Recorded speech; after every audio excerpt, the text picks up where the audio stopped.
Poneže roztrhnutá koalícia Srpske naprednej stránky SPS, zmenjený poterašnji predsjedatelj Skupštini opštini dr. Branislav Mavković z SPS-a, a na jeho mesto vybrana Nataša Cvjetković z Ostadičovoho SDP-a.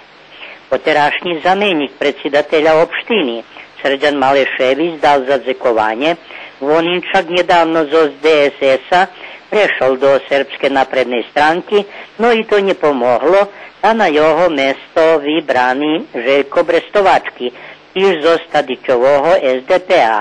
Teraz novej koaliciji u vlasti opštini, do ktorej vošli i troje odborniki Ligi socijaldemokratov Vojvodini.